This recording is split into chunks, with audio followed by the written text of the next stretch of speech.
ακούμε λόγια ψεύτικα με πλάνη που τα λένε οι μεγάλοι. Μα ο κόσμος θέλει αγάπη, μια ενωμένη κοινωνία. Θέλει γέλιο, θέλει πίστη, θέλει επικοινωνία.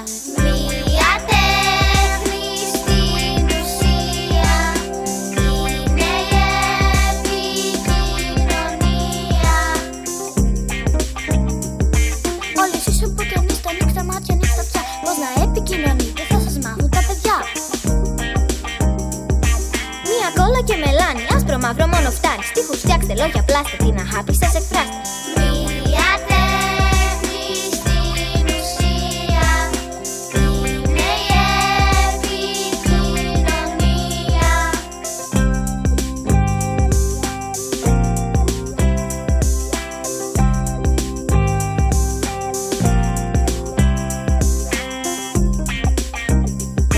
Δυο λουλούδια στο μπαλκόνι, μια καρδούλα από χαρτόνι. Μια ωραία καλημέρα, κάνουν όμορφη ημέρα. Μπλε και κίτρινο για χρώμα, μα και κόκκινο ακόμα. Ζωγραφίστε στο χαρτί σας ό,τι υπάρχει στην ψυχή σας. Μια τέχνη στην ουσία είναι η επικοινωνία. Το μισό σιρεφαλά, νότες βάλτε στη σειρά. Το τραγούδι ξεκινήστε με